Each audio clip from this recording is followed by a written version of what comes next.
बाढ़ का कहर। बिहार में एक सोनपुर नाम का गांव हुआ करता था। उस गांव में राहुल और सुजाता एक पति पत्नी रहा करते थे। सुजाता और राहुल की शादी के 5 साल बाद उन्हें एक बेटी होती है। वो बहुत ही सुंदर होती है। राहुल और सुजाता अपनी बेटी का नाम नैना रखते हैं और उसे बहुत प्यार करते हैं। राहुल और सुजाता के घर सभी गांव वाले नैना को देखने आते हैं। आइए आइए, हमारी प्यारी सी बेटी को अपनी ओर से ढेर सारा आशीर्वाद दें। राहुल, तुम्हें इतना खुश देखकर मुझे आश्चर्य हो रहा है। क्यों भैया, क्या हुआ? मेरे घर एक नन्ही परी आई है। मुझे कुछ नहीं होना चाहिए तो और क्या होना चाहिए? अरे राहुल, तुमने इसके भविष्य के बारे में सोचा है? लड़की है, एक न एक दिन ये पराया धन तुम्हें छोड़कर चली ही जाएगी और तुम्हारा बुढ़ापे में ध्यान कौन रखेगा? नहीं राहुल, तुम खुद ही सोचो, वो तो लड़की है, उसे तो घर का काम ही करना है जिंदगी भर। तुम्हें कमाकर कौन खिलाएगा? हाँ बिल्कुल सही। मैं तो कह रही हूँ कि तुम इसे कहीं छोड़ आओ। नुकसान से ज्यादा ये लड़की तुम्हें और कुछ नहीं दे पाएगी। ये क्या बात करने जा रहे हो आप लोग? हमने आपको अपने घर में आमंत्रण इसलिए दिया था ताकि आप हमारी बेटी को आशीर्वाद दें, और आप हैं कि इसके लिए इतना बुरा सोच रहे हैं। शर्म आनी चाहिए आप सभी को। ठीक है, हम गरीब हैं, पर इसका मतलब ये नहीं कि हम इसे छोड़ आए। अरे भाई, तेवर तो देखो। एक तो हम तुम्हें अच्छी सलाह दे रहे हैं और तुम हो कि हमारे ऊपर ही गुस्सा कर रहे हो। हाँ, हम तो तुम्हें सच्चाई बता रहे थे। शर्म तुम्हें आनी चाहिए। अरे छोड़ो, इससे कहना तो बेकार है। बाद में पछताएगा तो खुद ही समझ आएगा कि लड़की होने से क्या हानि होती है। इतना कहकर सभी गांव वाले राहुल और सुजाता के घर से नैना को बिना आशीर्वाद दिए ही चले जाते हैं। राहुल रात को गांव वालों की बातों के बारे में सोचकर परेशान हो रहा होता है। क्या हुआ जी, आप इतने परेशान क्यों हैं? सुबह गांव वाले आए थे, उन्हीं की बातें सोच रहा हूँ। कुछ तो सही कह रहे थे, लड़की तो पराया धन होता है। कैसी बातें कर रहे हैं आप? आप भी गांव वालों की इन बेकार बातों पर विश्वास करते हैं? लड़कियां पराया धन कैसे हो सकती है? हमारी बेटी पराया धन नहीं है। सही कहती हो सुजाता, मैं ही गलत सोच रहा हूँ। लेकिन ये गांव वाले जब से नैना आई है तब से नफरत करने लगे हैं। मुझे तो समझ नहीं आता कि हमारा देश इतना आगे बढ़ चुका है। बेटियां चांद तक जा रही हैं और अपने माँ बाप का नाम रोशन कर रही हैं, लेकिन ये गांव वाले पिछड़े हुए ही रह गए। कुछ समझते ही नहीं। उनको समझाने से कुछ नहीं होगा, वो नहीं समझेंगे।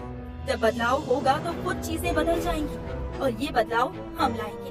नैना जब बड़ी होगी तो हम उसे पढ़ाने के लिए स्कूल भेजेंगे, उसका भविष्य उज्जवल बनाएंगे और फिर वो अपने पैरों पर खड़ी होगी। हाँ सुजाता, तुम सही कहती हो। अगर लड़कियां होने का सिर्फ नुकसान ही होता तो भगवान लड़कियों को बनाता ही क्यों? मैं इन गाँव वालों को गलत साबित करूंगा और अपनी बेटी को पढ़ाऊंगा। कुछ सालों बाद जब नैना बड़ी हो जाती है तो राहुल और सुजाता उसका स्कूल में दाखिला करा देते हैं। जैसे ही ये बात गांव वालों को पता चलती है तो वो राहुल के बारे में बातें बनाने लगते हैं। अरे, ये राहुल का तो दिमाग खराब हो चुका है। लड़की को पढ़ाने के लिए घर से बाहर स्कूल भेज रहा है। हाँ सही कह रहे हो। ये राहुल अपनी बेटी को पढ़ाएगा तो बिगड़ जाएगी और उसकी देखा देखी हमारे घर की बेटियां भी बिगड़ जाएंगी। हमें कुछ न कुछ तो करना होगा। हमें राहुल से जाके बात करनी होगी। हाँ सही कह रहे हैं आप। राहुल, ये हम क्या सुन रहे हैं? क्या हुआ भैया, क्या सुन रहे हैं आप? हमने सुना है कि तुम अपनी बेटी को पढ़ने के लिए स्कूल भेज रहे हो। जी हाँ, अब पढ़ने के लिए बच्चे स्कूल ही जाएंगे, खेत तो जाएंगे नहीं। अरे भाई, अगर तुम्हारी बेटी स्कूल जाएगी तो घर का काम कौन सीखेगा? स्कूल छोड़ो और घर का काम सिखाओ ताकि वो तुम्हारी बीवी का घर में हाथ बटा सके। देखिए भैया, मैं आपकी बात सोच चुका हूँ। आप बड़े हैं, इसका मतलब ये नहीं कि आप कुछ भी बोले जाओगे। नैना मेरी बेटी है और मैं ही इस बात का निर्णय लूंगा कि नैना स्कूल जाएगी या नहीं। और बात रही घर के काम सीखने की, तो जब इसकी सही उम्र होगी तब वो सीख लेगी। आपको चिंता करने की जरूरत नहीं है, अब आप जा सकते हैं। अरे छोड़ो, ये राहुल तो पूरी तरह से पागल हो चुका है। इतना कहकर गांव वाले राहुल के घर से चले जाते हैं। नैना जितनी बड़ी होती जा रही होती है उतनी ही समझदार होती जा रही थी। नैना स्कूल की हर कक्षा में पहला नंबर लाती थी। नैना की पढ़ने की लगन को देखकर राहुल और सुजाता उसे और आगे पढ़ाने के बारे में सोचते हैं। अब नैना अपनी 12वीं कक्षा पास कर लेती है और कॉलेज में जाती है। जी, हम क्या सोच रहे हैं कि नैना को आगे पढ़ाने के लिए हमें उसे शहर भेज देना चाहिए। हाँ सुजाता, तुम सही कह रही हो। यहाँ तो उससे अच्छी शिक्षा मिल नहीं पाएगी। शहर जाएगी तो अच्छी शिक्षा मिलेगी। तुम बताओ नैना, तुम क्या चाहती हो? पिताजी, मैं एक कलेक्टर बनना चाहती हूँ और शहर में जाकर अच्छी कॉलेज से डिग्री लेना चाहती हूँ। इसीलिए मैं शहर जाने के लिए तैयार हूँ। राहुल नैना की राय जानकर बहुत खुश होता है और उसे शहर भेजने की तैयारी में जुट जाता है। वो अपनी एक खेत की जमीन बेचकर नैना की पढ़ाई में लगा देता है और नैना मन लगाकर शहर में अपनी पढ़ाई पूरी करने लगती है। नैना की बढ़ती तरक्की को देखकर गांव वालों की नफरत राहुल के लिए और बढ़ जाती है। राहुल और सुजाता गांव में नैना को बहुत याद करते हैं और नैना भी शहर में अपने माँ बाप को बहुत याद करती है। 5 साल हो गए, मैं माँ और पिताजी से मिली तक नहीं। कोई बात नहीं, अगले महीने परीक्षा देकर मैं माँ और पिताजी से मिलने चली जाऊंगी। अगले महीने नैना अपनी परीक्षा देकर अपने गांव सोनपुर चली जाती है। नैना जब गांव की तरफ आ रही होती है तो वो देखती है कि इतने साल बीतने के बाद भी उसके गांव में कोई बदलाव नहीं आया। इतने साल बीत गए लेकिन मेरे गांव में अभी तक कोई बदलाव नहीं आया है। अब तक तो यहाँ पक्की सड़क बन जानी चाहिए थी, लोगों का जीवन स्तर बढ़ जाना चाहिए था। यहाँ की लड़कियाँ आज भी घरों में काम करती दिखाई दे रही हैं। इस उम्र में तो इनको स्कूल जाकर पढ़ाई करना चाहिए और ये है कि अपना भविष्य खराब कर रही हैं। नैना को गांव की हालत देखकर बिल्कुल भी अच्छा नहीं लगता। पिताजी देखिए, मैं घर वापस आ गई। अरे मेरी बेटी, मेरी बच्ची हमारे पास वापस आ गई। अरे नैना, मेरी बच्ची, तूने तो हमें चौंका दिया।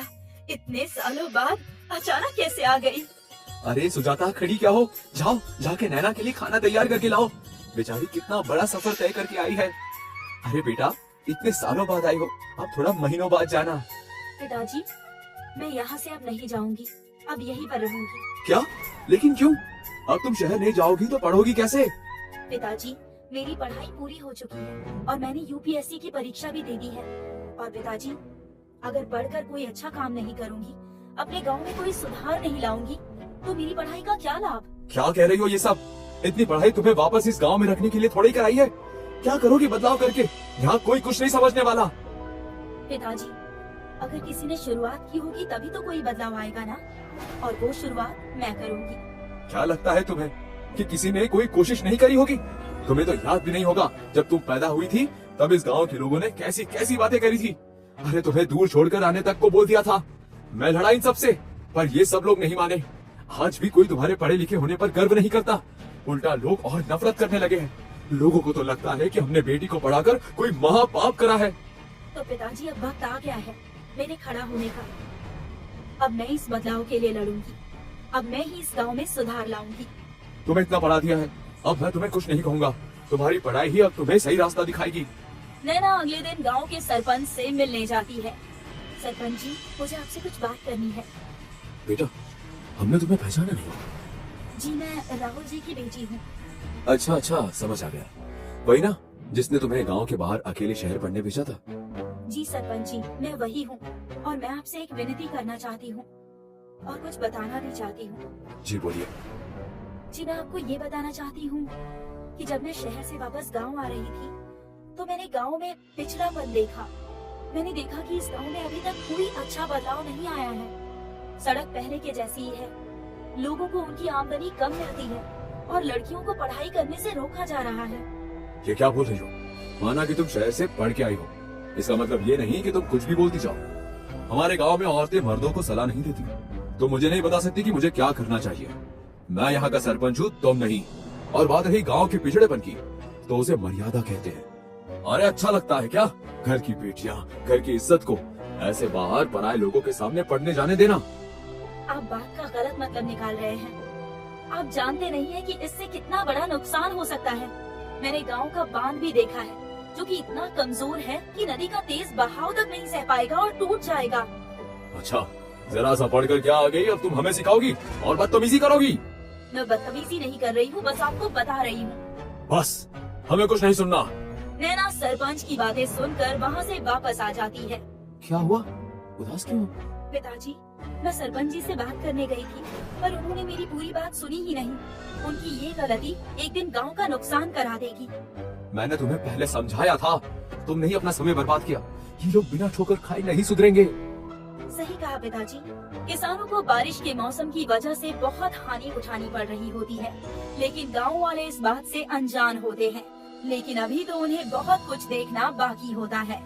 मूसलाधार बारिश से नदी का बहाव तेज हो जाता है और उस बांध में दरार आ जाती है। फिर उसमें से धीरे धीरे करके नदी का पानी निकलने लगता है। जैसा सोचा था वैसा ही हो रहा है। मुझे डर है कि गांव में कोई खतरा ना आ जाए। बांध का पानी गांव में भरने लगता है और लोग घबरा जाते हैं। देखते ही देखते वो बांध टूटने लगता है और गांव में बाढ़ आ जाती है। सभी लोग उस बाढ़ के पानी को देखकर घबरा जाते हैं। गांव में पानी का स्तर तेजी से बढ़ जाता है। देखते ही देखते वो पानी सभी के सिर के ऊपर जा पहुंचता है और लोग उसमें बहने लगते हैं। पूरा गांव तालाब की तरह पानी से भर जाता है। सभी के पालतू पशु, गाय, बकरी, भैंस और बाकी सब जानवर भी तैरने लगते हैं। अरे कोई हमें बचाओ, हमारा घर, हमारी संपत्ति सब पानी में बह गया। बचाओ कोई मेरे बेटे को, मेरा नन्हा सा बच्चा, कैसे बचाऊं मैं उसे? मेरा बच्चा वो बहुत छोटा है, उसे तैरना भी नहीं आता, वो बह जाएगा। कोई बचाओ उसे। अरे कोई हमारे परिवार को बचाओ, मेरी बीवी, मेरे बच्चे, मेरी गाय सब बाढ़ में बह गया। हे ईश्वर, अब क्या होगा हमारा? अब तुम ही रक्षा करो। नैना ने बिल्कुल सही कहा था, मुझे उसकी बात मान लेनी चाहिए थी। अगर उसी वक्त हम कुछ फैसला ले लेते तो आज ये गांव की हालत नहीं होती।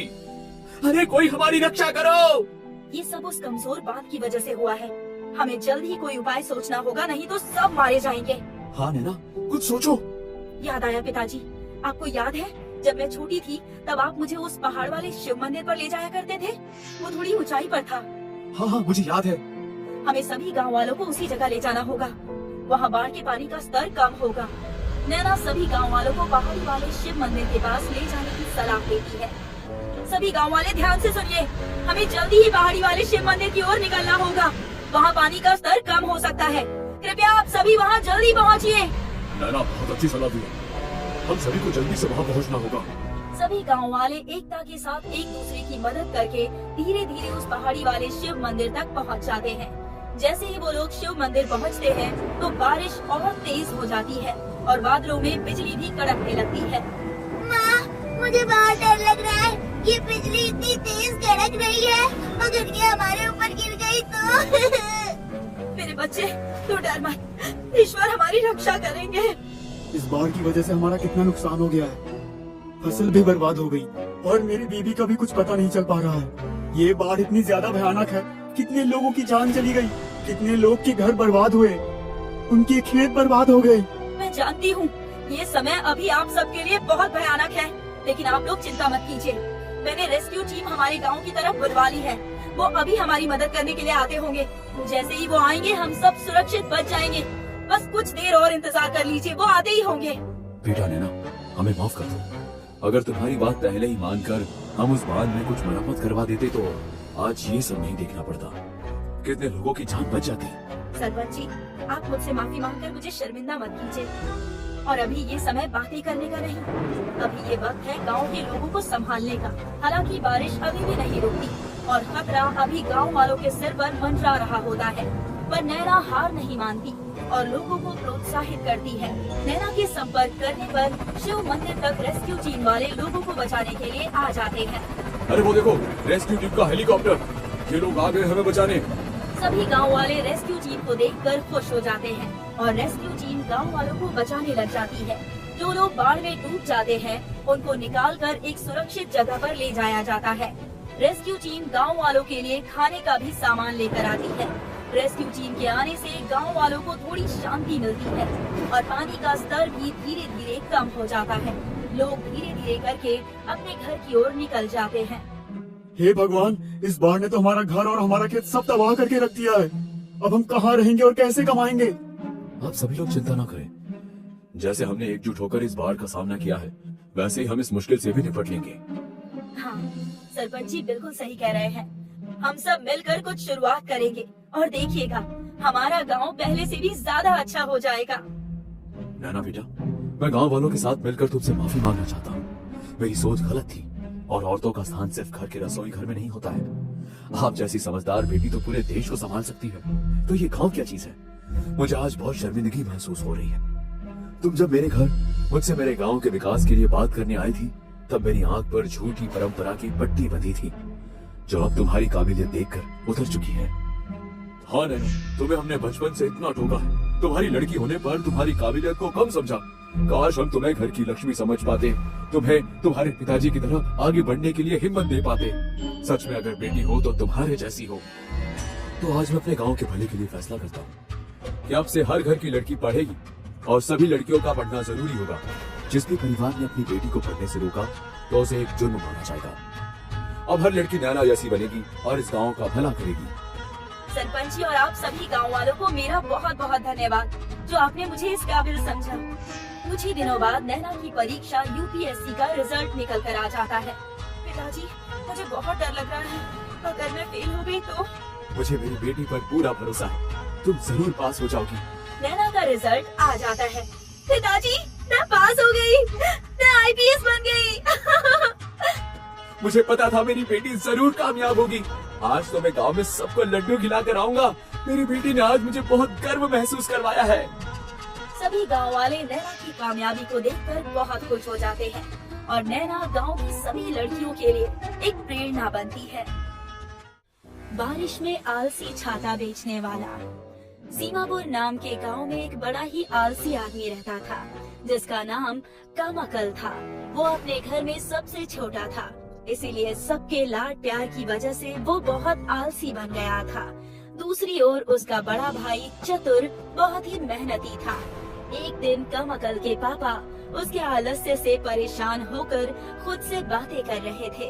एक बड़ा बेटा है जो खेतों में काम करके हमारी मदद करता है, और एक ये आलस का राजा कमकल। अरे कुछ काम धंधा कर लिया करो बुड़बक, क्या ऐसे ही पूरी जिंदगी बिस्तर पर लेटे लेटे बितानी है?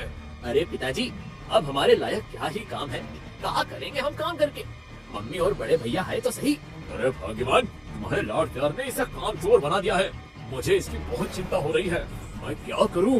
पिताजी, मुझे लगता है कि आपको इसी गांव में एक दुकान खोलकर दे देनी चाहिए। इससे कुछ तो आमदनी कमाएगा, क्या पता धीरे धीरे सुधर भी जाए। अरे मेरा बेटा, देखा, इसे कहते हैं चतुर, इसे कहते हैं मेहनती। बिल्कुल सही बोले तुम बेटा, मैं इसके लिए एक दुकान खोल के दे देता हूँ। बारिश का मौसम गांव के दरवाजे खटखटा चुका था और इसी के चलते कमकल को उसके पापा छाते की दुकान खोलकर दे देते हैं। आहा, कितना आराम मिल रहा है। घर पर बैठूं तो पिताजी डांटते रहते हैं, आराम भी नहीं करने देते। अब ये दुकान में बहुत आराम करूंगा मैं, यहाँ तो पिताजी भी देखने नहीं आएंगे। अरे कमकल, जरा एक छाता तो दिखाना, बारिश में मुझे भीगना बिल्कुल पसंद नहीं। अरे जाओ चाचा, कहीं और से छाता ले लो, हमारे पास नहीं है।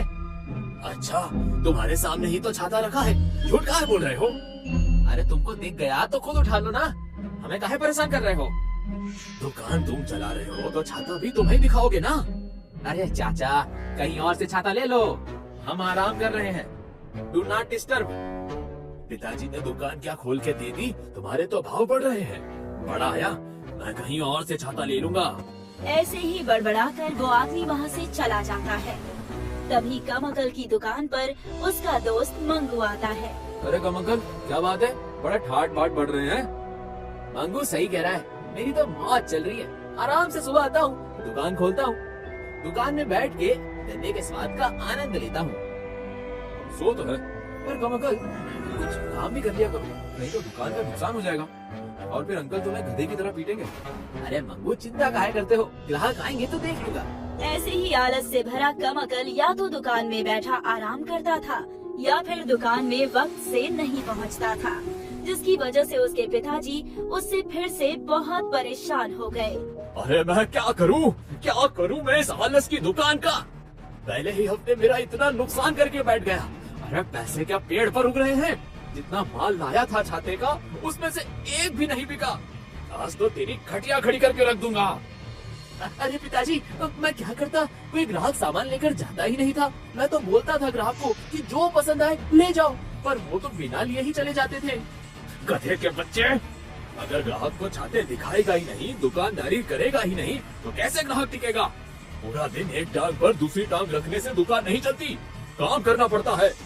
अगर इस हफ्ते छाते नहीं बिके तो मैं तुझे गधे की तरह मारूंगा। जब देखो पिताजी मुझे डांटते रहते हैं, गधे की तरह पीट दूंगा, गधे की तरह पीट दूंगा, बस यही बोलना आता है। कभी प्यार से नहीं बोलेंगे। अब तो मैं बिल्कुल भी दुकान अच्छे से नहीं चलाऊंगा। कमकल उसके पिताजी के डांटने पर बहुत नाराज हो जाता है और गुस्से में दुकान पर जाना ही बंद कर देता है। दुकान जाने के समय वो जंगल में जाके आराम से पेड़ के नीचे बैठकर सो जाता है। अब तो जंगल के जानवर भी कम अकल के आलस को देखकर परेशान हो जाते हैं और कम अकल को मारने की बजाय उसके पास से गुजरकर जाने लगते हैं। एक दिन कम अकल को पेड़ के नीचे आराम करते हुए एक गांव वाला देख लेता है और जाकर उसके पिताजी को बता देता है। कमकल, आज मैं इसको नहीं छोड़ूंगा। आज ये बहुत पीड़ेगा मेरे हाथ से। एक बार आ जाने दो घर इसको, फिर देखता हूँ। सारा आलस एक बार में ही निकाल दूंगा। अरे तो क्या हो गया? एक तो वो उम्र में इतना छोटा है। मेरा बच्चा पूरा दिन दुकान पर मेहनत कैसे करेगा और ऊपर से आपसे डरकर वो जंगल में जाकर सोता है। अरे भाग्यवान, तुम तो रह नहीं दो। उसके लिए तुम इतनी अंधी हो चुकी हो कि तुम्हें उसकी गलतियाँ दिखाई नहीं देती। पूरे 21 साल का हो गया है, पर ये है कि काम धंधा नहीं करता। इसकी उम्र में इसका बड़ा भाई खेतों में इतनी मेहनत करता था और ये निठल्ला कुछ करता ही नहीं। अच्छा होगा कि तुम अब की बारी बीच में ना आओ। अरे मम्मी, जरा एक गिलास ठंडी लस्सी तो दे दो। आज बहुत मेहनत करी मैंने, थक गया हूँ, जरा आराम कर लूँ। अभी लाई मेरे बच्चे। अरे ओ भाग्यवान, अभी लाती हो। तनिक रुको, जरा सुनो तो सही कि ये ऐसा क्या काम करके आया है कि इतना ज्यादा थक गया। बताओ मैं, क्या काम करा आज तुमने? पिताजी, आज मैंने बहुत सारे छाते बेचे। अच्छा, तुमने क्या अपने सपने में छाते बेचे हैं? और आराम करते करते इतना थक चुके कि अब तुम्हें और आराम करने की जरूरत है। मुझे पता है कि तुम आज दुकान पर गए ही नहीं, बल्कि पूरा दिन जंगल में पेड़ के नीचे बैठकर लेटे हो। काम नहीं करा जाता, पता नहीं क्या होगा इसका। ये बिना पिटे नहीं सुधरेगा। आज तो 4 डंडे से लगाने ही पड़ेंगे। अरे पिताजी, माफ कर दीजिए, मैं कल पक्का दुकान पर जाऊंगा और बिल्कुल भी आराम नहीं करूंगा। रात को कम अकल जब गहरी नींद में खर्राटे मारकर सो रहा था तो उसके सपने में उसके स्वर्गीय दादाजी आते हैं। मेरे प्यारे पोते कमकल, देखो मैं तुम्हारा दादा। अरे दादू, क्या बात है? आज पिताजी की बजाय आपका मेरे सपने में आना कैसे हुआ? मेरे पोते कमकल, ना तो तुमने नमस्ते कहा, ना ही मेरे पैर छुए। जरा आके मेरे पैर छू लो। अरे दादू, अब इसकी क्या जरूरत है? मैं यहाँ बैठे बैठे ही आपको नमस्ते कर देता हूँ ना। नमस्ते दादू, अब ठीक है ना? मूर्ख गधा, इतना आलसी हो चुका है कि अपने प्यारे दादू के पैर भी नहीं छू सकते। चुपचाप उठ और आके पैर छू हमारे। जी दादू जी। प्रणाम दादू। प्रणाम प्रणाम। अब तो बता दीजिए, आप क्यों आए हैं मेरे सपने में? मेरे प्यारे पोते, मैं तुझे एक सलाह देने आया हूँ। कैसी सलाह दादू? मैंने देखा कि कैसे तुम अपना पूरा दिन अपने आलस और आराम की वजह से बर्बाद कर देते हो। दुकान पर मेहनत करके पैसे कमाने की बजाय तुम वहाँ सिर्फ आराम करने जाते हो। दादू, अब आप भी पिताजी की तरह बातें कर रहे हो। अगर आप फिर से ऐसी बातें करेंगे तो मैं उठ जाऊंगा और ये सपना टूट जाएगा। अरे प्यारे बच्चे, मैं तेरा भविष्य सुधारने आया हूँ। तुझे मेरी बात सुननी ही होगी। अगर तू ऐसे ही आलस से भरा रहेगा तो तू बर्बाद हो जाएगा। तुझे मनचाही चीजें नहीं मिलेगी। तो दादू, मैं क्या करूं? मुझसे इतनी मेहनत नहीं होती। मेरी बात सुन, अगर तू मेहनत करके पैसे कमाएगा तो उससे तेरा ही फायदा है। तू पैसे कमा और उससे अपने लिए घर खरीद, फिर तू उस घर में आराम से रहना, समझा? हाँ दादू, बात तो आप सही कह रहे हो। अगर मैं अभी मेहनत करूंगा तो अपने भविष्य में आराम करूंगा। इतने में दादाजी उसके सपने में से गायब हो जाते हैं और कम अकल अपने सपने से उठ जाता है। अरे दादू, मैं मेहनत करके क्या करूंगा? अभी भी तो आराम कर ही सकता हूँ अपने घर में, और अब तो दुकान में भी। दादू भी ना, अब मैं फिर से सो जाता हूँ। सुबह उठकर कम अकल देखता है कि उसके सामने उसके पापा गुस्से से खड़े हुए हैं। ए नालायक, उठ! दुकान पे जाने का समय हो गया है। आज मौसम देखकर ऐसा लग रहा है कि बारिश होगी। पिताजी, बारिश होगी तो मैं दुकान कैसे जा सकता हूँ? मैं तो भीग जाऊंगा। अरे कल घास चरने गई है क्या? बारिश होगी तो बहुत सारे लोग छाता खरीदने आएंगे, उससे और ज्यादा बिक्री होगी, उससे पैसा मिलेगा। पर नहीं, अवसर का फायदा उठाना तो इस गधे को आता ही नहीं। ये तो मेरी दुकान बर्बाद करके मानेगा। पिताजी, मैं क्या करूं? मैं तो दुकान पर बैठता हूं, पर लोग हैं कि दुकान के सामने से गुजर जाते हैं। कोई छाता खरीदता ही नहीं। अरे मूर्ख, बारिश होगी तो लोग खुद ब खुद छाता खरीदने आएंगे। अब तो उठ जा और दुकान के लिए निकल जा।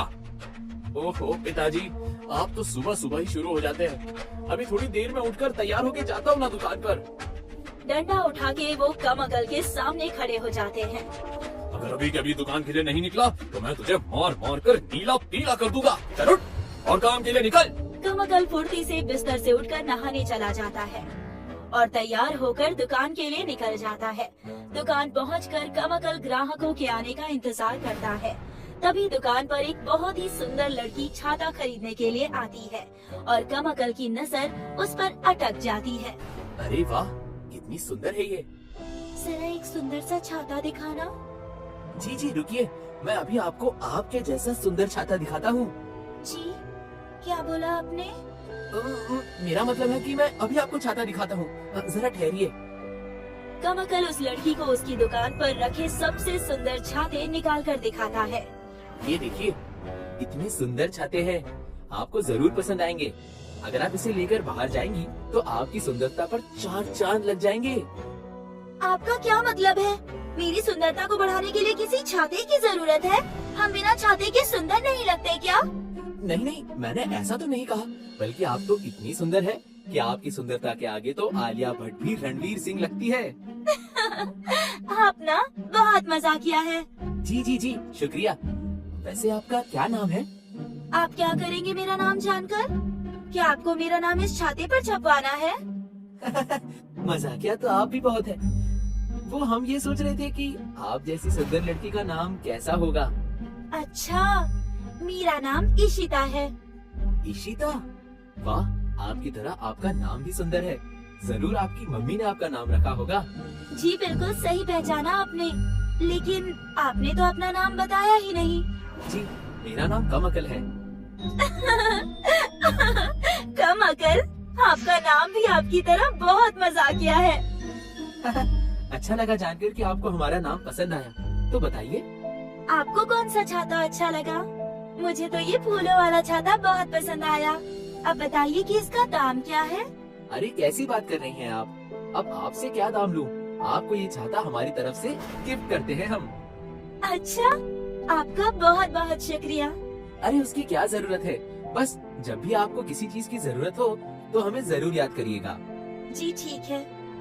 इशिता वहाँ से चली जाती है और इशिता के जाते ही कमकल की दुकान पर उसका दोस्त मंगू आ जाता है। अरे वाह, क्या बात है। अब कहाँ गया तेरा आलस? लड़की के आते ही घोड़े की तरह फुर्ती आ गई तुझमें। अरे भाई, इतनी सुंदर लड़की के लिए थोड़ी सी मेहनत तो लगती है। अरे वाह वाह, सस्ते आशिक। मंगू, मुझे वो लड़की बहुत पसंद आई है। मुझे उससे शादी करनी है। अरे कमकल, अगर लड़की चाहिए तो तुझे मेहनत करनी पड़ेगी और तू ठहरा आलसी। अरे वो तो मैं जानता हूँ, मुझे मेहनत करनी पड़ेगी और इशिता को प्रभावित करने के लिए मैं मेहनत जरूर करूँगा। कमकल पूरा दिन इशिता के बारे में सोचकर मुस्कुराता रहता है और उसे मुस्कुराते हुए देख उसकी मम्मी वजह पूछती है। अरे मेरे लाला, क्या बात है? क्यों इतना बेवजह मुस्कुरा रहे हो तुम? मम्मी, आज मेरी दुकान पर एक लड़की छाता खरीदने आई। वो बहुत ही सुंदर थी, मुझे वो बहुत पसंद आई और मैं उससे शादी करना चाहता हूँ। लेकिन मैं ऐसा क्या करूँ कि वो मुझे भी पसंद करने लगे? अरे वाह, मेरे बच्चे को लड़की पसंद आ गई। अब हमारे घर भी बहू आएगी। बेटा, तू उसको गाना गा के सुनाना, जिससे वो तुझे पसंद करने लगेगी। तुम्हारे पिताजी ने भी हमें गाना गा के ही प्रसन्न किया था। अरे वाह मम्मी, ठीक है, कल से मैं उसे अपनी सुरीली आवाज में गाना गा के सुनाऊंगा। लेकिन पिताजी ने आपको कौन सा गाना सुनाया था? मैं इशिता को वही गाना सुनाऊंगा। कमकल को उसकी मम्मी पिताजी का गाया हुआ गाना सुनाती है। अगले दिन कमकल जल्दी उठकर और तैयार होकर दुकान पर जाने लगता है। अरे इसे क्या हुआ? आज सूरज उल्टी दिशा से कैसे उगने लगा? इतनी जल्दी तैयार हो गया ये। कमकल दुकान पर पहुंचकर इशिता के आने की राह देख रहा होता है और राह देखते देखते वो वहीं पर बैठा सो जाता है। तभी वहाँ इशिता आ जाती है और कमकल को सोता देख उसे उठाने की कोशिश करती है, पर वो उठता ही नहीं। फिर इशिता जोर से कमकल का नाम लेती है। कमकल! अरे इशिता जी, आप? जी हाँ, मैं आपको कब से उठाने की कोशिश कर रही हूँ, पर आप हैं कि अपनी नींद से बाहर ही नहीं आ रहे थे।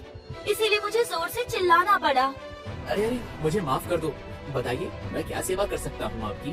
कल जो आपने छाता दिया था वो टूट गया, आप इसे ठीक कर दीजिए। अरे बस इतनी सी बात, मैं अभी ठीक करके देता हूँ। कमकल इशिता को छाता बिल्कुल ठीक करके दे देता है। आपका बहुत बहुत शुक्रिया इस छाते को ठीक करने के लिए। अगर ये ठीक नहीं होता तो मैं भीग जाती। वैसे आज मौसम भी अच्छा हो रहा है। इस मौसम में मूंग दाल के पकौड़े खाने में कितना मजा आएगा ना। हाँ, सही कह रहे हैं आप। तो चलिए इशिता जी, हम आपको गांव की सबसे अच्छी जगह की मूंग दाल के पकौड़े खिलाते हैं। चलिए। कमकल इशिता को प्रसन्न करने के लिए उसे अच्छी जगह पर मूंग दाल की पकौड़ी खिलाने के लिए ले जाता है। इशिता जी, कैसे लगे आपको पकौड़े? बहुत अच्छी लगी, सच में बहुत स्वादिष्ट है ये। इशिता जी, हमें आपसे कुछ बहुत जरूरी बात कहनी थी। जी जरूर, कहिए ना। इशिता, मुझे तुम पसंद हो। मैं तुमसे शादी करना चाहता हूँ और तुम्हें प्रसन्न करने के लिए तुम्हारे लिए गाना गाना चाहता हूँ। गाना? अरे वाह, आप तो मजाक करने के अलावा गायक भी हैं। सुनाइए सुनाइए। तेरे द्वार खड़ा है जोगी, जो है तेरा प्रेम रोगी। घड़ी मिलन की आई, तू अब तक ना आई। अरे अरे अरे, बस कर दो, सुन लिया मैंने तुम्हारा गाना। अरे, तो कैसा लगा आपको मेरा गाना? आप मुझसे प्रसन्न हो गई? बहुत अच्छा था, पर गाना गाकर थोड़ी तुम घर चला पाओगे। मैं एक कुम्हार की बेटी हूँ और मेरे पापा बहुत मेहनती है, तो वो यही चाहेंगे कि मेरी शादी किसी मेहनती इंसान से हो। लेकिन तुम्हारे आलस की कहानी तो पूरा गांव जानता है, तो इसीलिए मेरे पापा तुम्हारे लिए कभी हाँ नहीं कहेंगे।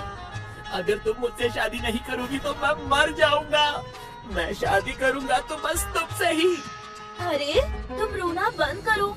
अगर तुम्हें मुझसे शादी करनी है तो तुम्हें मेहनत करनी होगी और पैसे कमाने होंगे, नहीं तो मुझे भूल जाओ। इतना कहकर इशिता अपना छाता लेकर अपने घर की तरफ चली जाती है और कमकल उसकी बात सुनकर बहुत उदास हो जाता है। घर पर कमकल को उदास देखकर उसकी मम्मी उसके पास आकर बैठ जाती है। अरे बेटा, क्या हुआ? इतने उदास क्यों हो? तुम्हारे पिताजी ने फिर तुम्हें कुछ बुरा भला कहा क्या? नहीं मम्मी, पिताजी ने मुझे कुछ नहीं कहा। फिर तुम उदास क्यों बैठे हो मेरे लाल? मुझसे तुम्हारा ये उदास होना बिल्कुल देखा नहीं जा रहा। माँ, आज मैंने इशिता को मुझसे शादी करने का पूछा और उसने मुझे मना कर दिया, ये कहकर कि मैं बहुत आलसी हूँ और उसके पापा एक आलसी के साथ उसकी शादी नहीं करेंगे। अब मैं क्या करूँ माँ? मुझे इशिता से ही शादी करनी है। मेरे बच्चे, इशिता बिल्कुल सही कह रही है। अब तुम बड़े हो गए हो और शादी के लायक भी। तुम्हारा मेहनत करना और पैसे कमाना बहुत जरूरी है ताकि तुम अपने परिवार का पालन पोषण कर सको। और कोई अपनी बेटी एक आलसी के हाथ में क्यों देगा भला? इसीलिए तुम्हें अब आलस छोड़ना होगा। आप सही कह रही हो, मुझे अब अपना आलस छोड़ना होगा और मेहनत करके पैसे कमाने होंगे। फिर इशिता के घर आपके साथ रिश्ता मांगने जाऊंगा। अगले दिन से कमकल के अंदर एक बहुत अच्छा बदलाव आ जाता है। वो सुबह जल्दी उठकर व्यायाम करके अपनी दुकान की ओर चल पड़ता है और दुकान में जाकर कड़ी मेहनत करता है और देखते ही देखते कमकल का सारा आलस छूट जाता है और वो भी एक मेहनती लड़का बन जाता है। मुझे गर्व है अपने बेटे पर। इस हफ्ते तुम्हारी मेहनत के कारण बहुत अच्छी बिक्री हुई है, इसलिए तुमने जितना भी पैसा कमाया है वो अब सिर्फ तुम्हारा है। कमकल अपने परिवार को लेकर इशिता के घर रिश्ता मांगने के लिए जाता है और इशिता के पापा कमकल की मेहनत से प्रसन्न होकर अपनी बेटी की शादी उससे खुशी खुशी करवा देते हैं और सभी खुशी खुशी रहने लगते हैं।